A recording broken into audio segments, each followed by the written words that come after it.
In the Urantia Book, the Universal Father is presented as the first source and center, the personal, primal, and absolute origin of all reality, while also being the intimate divine parent of every personality capable of God relationship. Paper 1 opens with the programmatic declaration that the Universal Father is the God of all creation, and the foreword identifies God the Father as creator, controller, and upholder, the first person of deity. At the same time, the book insists that this infinite God is not a remote abstraction. He is approached as Father, revealed in and through the eternal Son and Creator Sons, and personally indwells mortals through thought adjusters. The Urantia Book's central theological moves are these: God is both infinite and personal. God is spirit, and God is love. Mercy is not a concession wrung from deity, but the wise and loving application of divine justice. Providence is real, but works through lawful, coordinated, and evolutionary processes. And salvation is not escape from divine wrath, but the progressive realization of sonship through faith, worship, prayer, moral choosing, spirit leading, and eventual fusion with the Father's indwelling fragment. The book also places the Father at the center of the Paradise Trinity, of cosmic organization, of the creature ascent to paradise, and of Jesus' revelation of God as a loving Father rather than as a tribal monarch. The Urantia Book identifies the Universal Father above all as the first source and center, the first Father, the universe center, the Father of lights, the infinite upholder, the divine controller, the Paradise Father, and simply Father. Paper 1 argues that Father is the creaturely name arising out of relationship, not a self-disclosed proper name, and says the first source and center has never revealed himself by name, only by nature. That is one of the book's most important moves. The Father is primarily known relationally and existentially, rather than by formal nomenclature. Metaphysically, the Father is the personality of the first source and center, and is primal in all domains, personal and impersonal, actual and potential, finite and infinite. The foreword goes so far as to say that when in doubt about the meaning of God, the reader should ordinarily refer the term to the person of the Universal Father. The Father is therefore the default personal referent of divinity in the book, unless context requires otherwise. The book insists with unusual force that the Father is both infinite and personal. Paper 1 says the Universal Father is the acme of divine personality. Paper 2 says man's highest possible concept of God is that of an infinite personality. And Paper 5 says God's direct and parental contact with persons is maintained through the personality circuit. Infinity does not dissolve personhood. Rather, the book treats personhood as most perfectly and most originally centered in the Father. The Father's personality is not anthropomorphic in the crude sense, but neither is it less than personal. Paper 1 explicitly warns against letting divine magnitude eclipse divine personality. It says God is an infinite personality. And Paper 2 adds that only in the religious life of Jesus does the divine nature become maximally intelligible to mortals. The book's proposal is therefore neither impersonal absolutism nor mythic anthropomorphism, but a revelatory personalism, grounded in Jesus and an indwelling experience. Theologically, the major divine predicates are explicit. On spirit, God is spirit. On love, God is love. On omnipresence, the Father is all the time present in all parts and in all hearts of creation.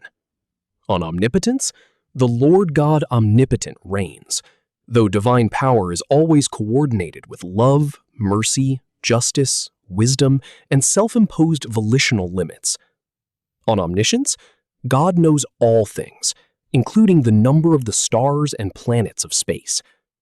These are not abstract metaphysical attributes alone. They are interpreted as conditions of creature confidence and worship. The book gives special emphasis to the moral texture of deity. The Father is perfect, immutable, and eternally purposive, yet the moral core of that perfection is not raw sovereignty, but goodness.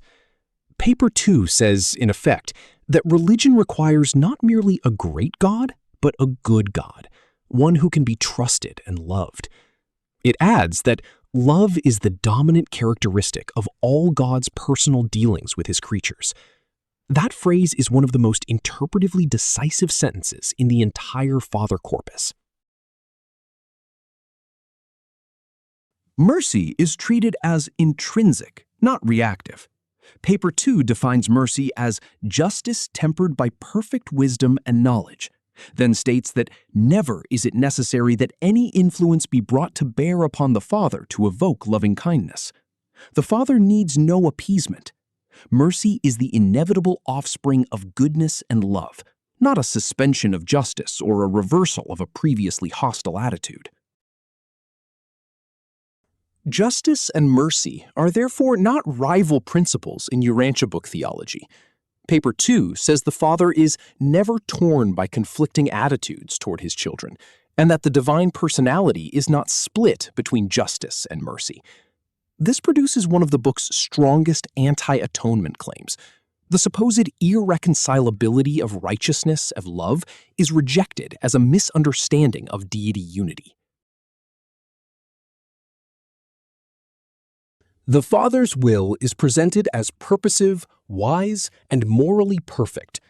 Papers 1, 4, and 5 repeatedly tie creature destiny to choosing the Father's will, while papers 2 and 4 describe the eternal purposes of God as changeless in substance, even when their outworking seems variable from the creature side. The will of God is thus neither arbitrary omnipotence nor fatalistic decree. It is loving, purposive, and directed toward creature perfection and paradise attainment. The Universal Father is the primal source of personal reality, the origin of paradise deity relations, and the initiating source of the deity differentiation described in the foreword. The foreword's highly abstract cosmology depicts the Father as the one whose free will differentiations underlie the emergence of the eternal Son, paradise, the infinite Spirit, Havona, and the triune and absolute relations that structure total reality. However symbolic or philosophical the I am language may be, the direction of the text is clear. All later divine and cosmic organization presupposes the Father's absolute primacy. Within the Paradise Trinity, the Father shares reality of being and equality of self with the eternal Son and the conjoint actor. The Trinity is described as the means whereby the Father escapes personality absolutism without ceasing to be the first person of deity. The Father is therefore neither isolated nor subordinated in the Trinity. He remains personally primal while eternally coordinated with the Son and Spirit. The Father's relation to the eternal Son is foundational for all later theology. Paper 6 calls the Son the perfect and final expression of the Father's first personal and absolute concept, the divine revelation of the creator identity of the Universal Father, and the full disclosure of the Father's spirit and personality on the paradise level. The Father is creator and controller. The Son is co-creator and spiritual administrator. In practice, this means that the Father is known through the Son, without being reduced to the Son. The Father's relation to the infinite Spirit is similarly functional and revelatory. Paper 8 depicts the conjoint creator as the executive of the Father-Son plan, the complete, exclusive, and universal revelation of the Father-Son partnership, and the minister through whom ascenders eventually find the Son and then the Father. This gives Urantia Book theology a strongly triadic structure. The Father is ultimate source, the Son is revelatory expression, and the Spirit is executive, ministering actualization. With respect to creation, the Urantia Book carefully distinguishes levels of causation. Paper 1 says that the Universal Father is not the personal creator of Nebadon, the local universe of Urantia. Michael is. But the same paragraph says the Father is the personal creator of Paradise and the central universe, and, with the eternal Son, the creator of all other personal creator beings. In other words, the Father is not bypassed in local universe creation. He creates the creators and remains physically, mentally, and spiritually over-controlling throughout the whole. This distinction becomes especially important in the Creator-Son papers. Paper 21 says Creator-Sons embody the characteristics of both Father and Son and work with the sustaining approval of the Universal Father.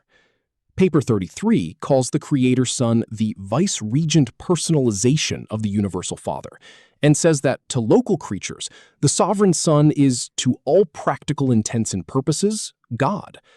The book therefore preserves Father transcendence while allowing creaturely access to deity through localized divine personification. The cosmological center of the Father's residence is Paradise. Paper 11 says Paradise is the eternal center of the universe of universes and the abiding place of the Universal Father, whose person is geographically resident at the center of Upper Paradise. The language is startlingly literal. The Father is spiritually absolute and omnipresent, yet also described as residing at a central cosmic location that can, in principle, be reached by ascenders. This is a signature Urantia Book synthesis of metaphysical transcendence and cosmic geography. On Providence and universe government, the Father's role is neither micromanaging arbitrariness nor deistic withdrawal. Paper 4 rejects the notion of a childish and arbitrary providence. Providence is instead the lawful and coordinated outworking of celestial and divine agencies for the spiritual advancement of the universe children. The Father has not withdrawn from the universes, and all reality continually depends on his upholding. Yet in post-Havona creation, he usually rules through delegated sons and associated personalities. Providence is therefore real, but mediate, evolutionary, and often difficult to identify in any one event. Paper 56 universalizes the argument. Deity is unity. The universes are coordinated, and the finite creature can ascend to paradise in obedience to the Father's mandate, "Be ye perfect, even as I am perfect." That command is both cosmological and spiritual. It ties universe organization, creature progression, and divine intention into a single upward movement, grounded in the Father's perfection.